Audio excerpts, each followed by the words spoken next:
Welcome to SB news. ఈరోజు ప్రముఖ దినపత్రికల్లో వచ్చిన వార్తలను మీకు పరిచయం చేసే ప్రయత్నం అయితే చేస్తున్నాం. తాజా వార్తల కోసం ఎప్పుడు ఎస్బీ న్యూస్ని ఫాలో కండి.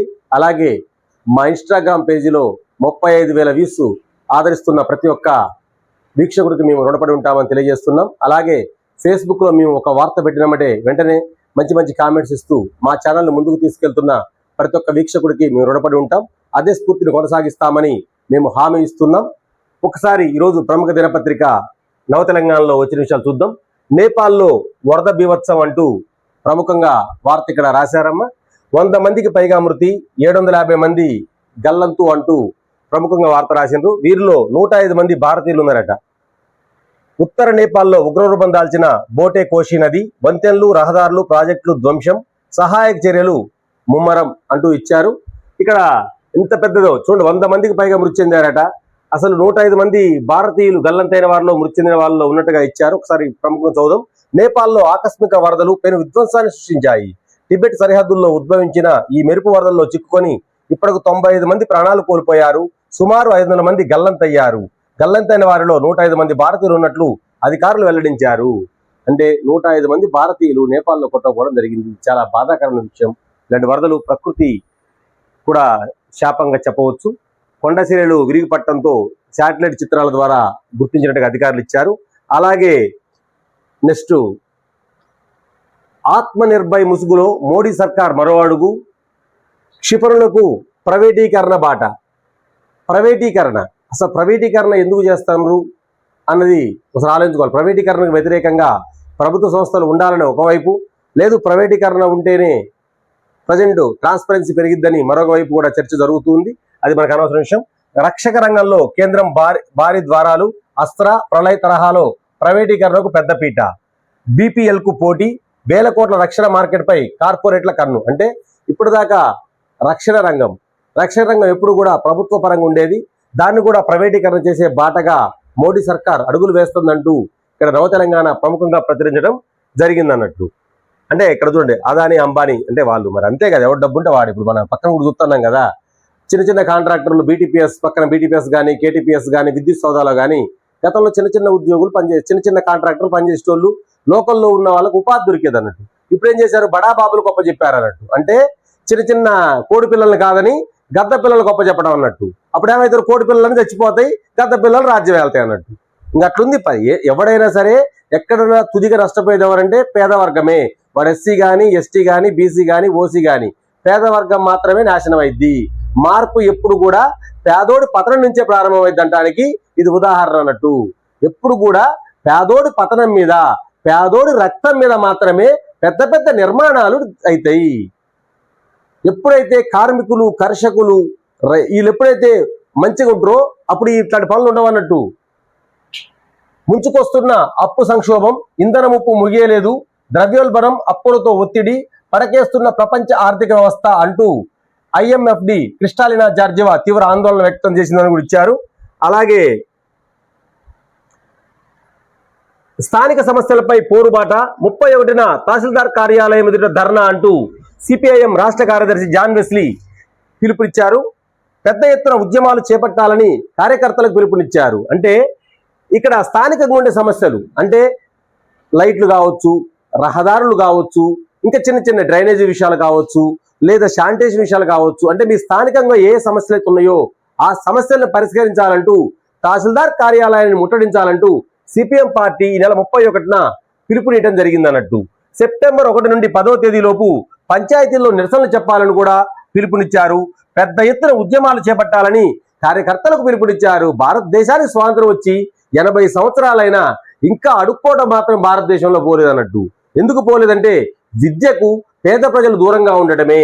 ఎప్పుడైతే విద్య సామాన్యుడి చెంతకు చేరిద్దో అప్పుడు ప్రశ్నించడం మొదలైద్ది, ఈ యొక్క నిరసనలు తగ్గుతాయి. అందుకని ప్రభుత్వాలు ఏం చేస్తాయంటే విద్యని పేదవాడికి దూరంగా ఉంచుతాయి. అద్దంలో బొమ్మని పట్టుకోమన్నట్టుగా అద్దంలో బొమ్మని పట్టుకోవడం సాధ్యమైద్దా? సాధ్యం కాదు. కాబట్టి ఆ విధంగా ప్రైవేట్ స్కూళ్ళను నడుపుతున్నాయి, ఆ విధంగా గవర్నమెంట్ స్కూల్ నడుపుతున్నాయి. ఒక్కసారి గవర్నమెంట్ స్కూల్కి వెళ్ళండి, మీరు ఎక్కడ మీ చుట్టుపక్కల గవర్నమెంట్ స్కూల్కి వెళ్ళండి, ఏ రాష్ట్రమైనా, ఒక తెలంగాణ ఎక్సెప్టెడ్ ఏ రాష్ట్రం వెళ్ళండి, ఎక్కడైనా సరే, కేరళ మినహాయించండి, ఎక్కడైనా సరే పూర్తి స్థాయిలో గవర్నమెంట్ టీచర్లు ఉన్నారా? ఒక పిఎస్లో ఎంతమంది టీచర్లు ఉండాలండి? ఎంతమంది టీచర్లు ఉండాలి పిఎస్లో? మినిమం 4 టీచర్లు ఉండాలి విద్యా హక్కు చట్టం ప్రకారం. ఆడ పిల్లలు ఎప్పుడు వస్తారండి? టీచర్లు చూసి పిల్లలు వస్తారు. ఇప్పుడు మీరు నిజంగా చెప్పండి కలెక్టర్ గారు, మీరు పెద్ద కదా, మీరు మీ పిల్లల్ని టీచర్లను చూసి జాయిన్ చేస్తానరా, బడిని చూసి జాయిన్ చేస్తానరా? రంగురంగుల కలర్లు ఉంటే బడి కాదండి. పాకలో ఉన్న మంచి విద్యాబోధన జరిగితే అక్కడ జరిగి జనకడ చదువుకోలేదా? మీ నాన్న చదువుకోలేదా? మా తాతలు చదువుకోలేదా? రంగురంగుల బిల్డింగులలో చూపించి ఈ యొక్క విద్యా వ్యవస్థను సర్వనాశనం చేస్తాను. ఎక్కడైతే విద్య నాశనం చెందిద్దో, ఎక్కడైతే గుళ్ళకు రంగులు అద్దుతారో, ఎక్కడైతే బళ్ళ యొక్క పెచ్చులు రాలి పడతాయో అక్కడ పతనం స్టార్ట్ అయింది. ఆ దేశ భవిష్యత్ సర్వనాశనం అయింది. మీరు గుర్తుపెట్టుకోండి. ఇప్పుడు చూడండి, మీరు ఏమడికైనా పోండి, పెచ్చులు రాలి పడతా ఉంటాయి. ఏ గుడికైనా పోండి, రంగురంగుల అలంకరణలు ఉంటాయి. ఎక్కడైతే గుళ్ళు మెరుస్తాయో, బడులు రాలుతాయో అక్కడ పతనం స్టార్ట్ అయింది. అట్లని గుళ్ళని మీకు కించపరచడం మా ఛానల్ ఉద్దేశం కాదు. ఎక్కడైనా సరే గుడిలో ఉన్న మంత్రం చదవాలన్నా చదువు కావాలా? గుడిలో ఉన్న మంత్రం చదవాలన్నా మీకు చదువు రావాలా? ఒక భూం భూర్భోత్సవ అంటే ఏ మంత్రమైనా సరే, తత్సవితరణ్యం భర్గో దేవస్య ధీమహి అని మంత్రం చదవాలంటే ఏం కావాలా? చదువు కావాలా? ఏ పండగ వాతావరణం కావాలో చదువు కావాలా? ఆ చదువుని దూరం చేస్తున్నారు మధ్యతరగతి పేద వర్గానికి. కాబట్టి అయ్యా ముఖ్యమంత్రులు, అయ్యా కేంద్ర విద్యాశాఖ మంత్రి, మీరు ఆలోచించండి. ప్రభుత్వ పాఠశాలల్లో పూర్తి స్థాయిలో ఉపాధ్యాయులు నియమించండి. ఎందుకు రారో చూద్దాం. గతంలో చంద్రబాబు ప్రభుత్వం బాగా నచ్చేదండి, వాస్తవం నేను చెప్తున్నా.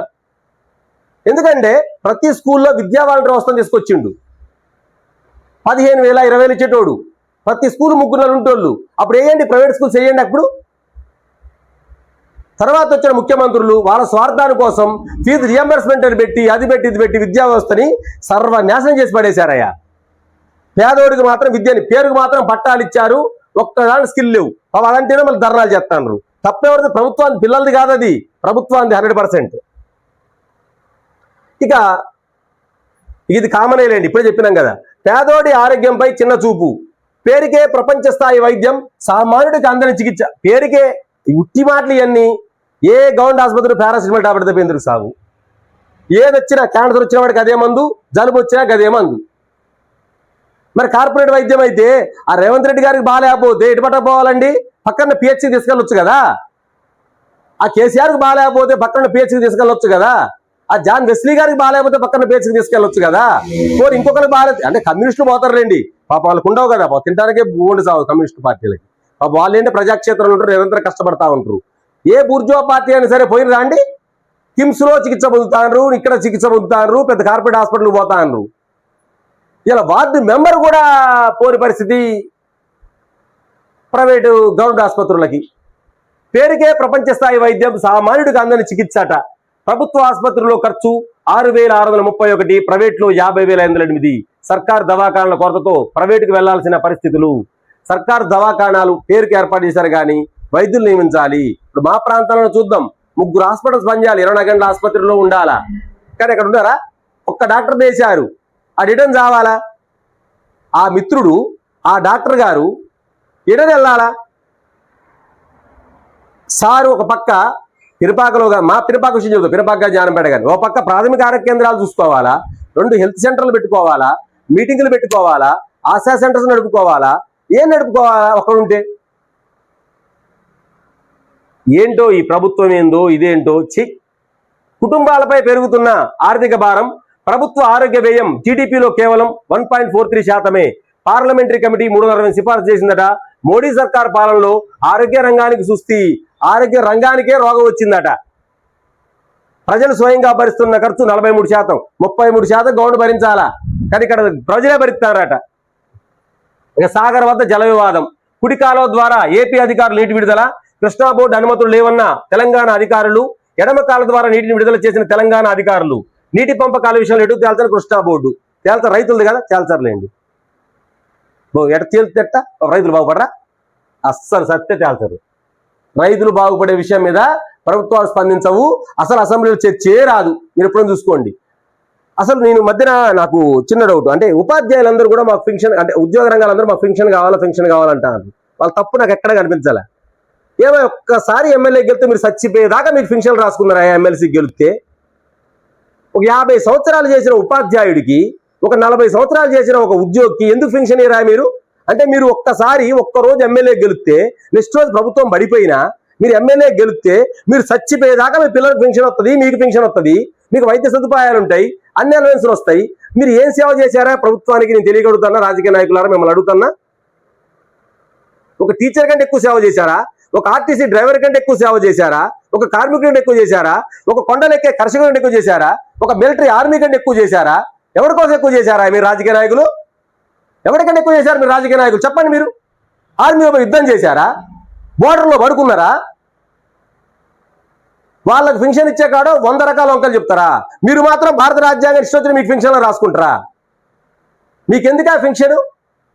లక్షల కుంభకోణాలు చెయ్. నిద్రలోనే తెల్లారిన బతుకులంట. కోదాడ జాతీయ రహదారిపై ఘోర రోడ్డు ప్రమాదం.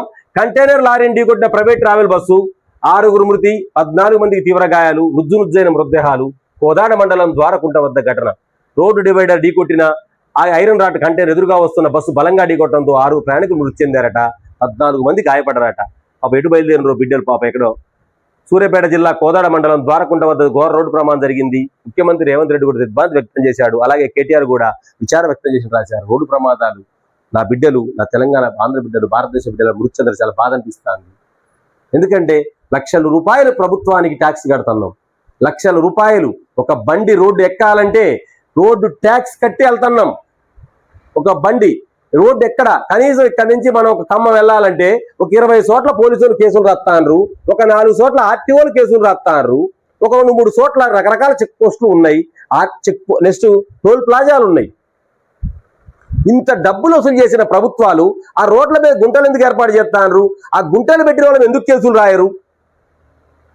బండి రోడ్డు మీద పోతుంటే కేసు రాసిన వాళ్ళు ఆ బండి మీద గుంటలో పడ్డప్పుడు ఆ గుంట మీద ఎందుకు కేసు రాయరు? గుంట ఏర్పాటు చేసిన స్థానిక అధికారి ఎందుకు కేసు రాయరని ప్రశ్నిస్తాను నేను. మా పన్నులు లక్షల రూపాయల డబ్బులు ఎడిపోతున్నాయి. ఈ బస్ అంటే ఎన్ని లక్షలు కట్టాలండి? రోడ్ ట్యాక్స్ ఎన్ని లక్షలు కడతారు? పోనీ ఇది పక్కన పెట్టండి, ప్రమాదం ఎలా జరిగిందని తర్వాత అధికారులు తెలుస్తారు. ఎక్కడ చూసినా గుంటలే. పాప నా లారీ అన్నలు పార్కింగ్ లేక రోడ్ల మీద నిలుపుకుంటారయ్యా. అసలు రోడ్డు పక్కన అంతంత ట్యాక్సీ కట్టిన లారీ అన్న నా తమ్ముళ్ళు ఎక్కడ పార్కింగ్ చేసుకోవాలి చెప్పండి? మీకంటే లక్షల జీతాలు వస్తానే పసక్కన కారేసుకొస్తారో, మీరు ఎక్కడ కారాపైనా మీకు ఒకటి కేసు కొట్టాడు. ఇంకా మీ పక్కన ఉంటుంది government of Telangana, government of India అని మీ కార్ల మీద ఉంటాయి కాబట్టి మీకు ఎవ్వడు కేసు కొట్టాడు. మరి ఆ తమ్ముళ్ళకి ఏమైనా ఉన్నాయా? 10,000 జీతానికి పనిచేసే బిడ్డలు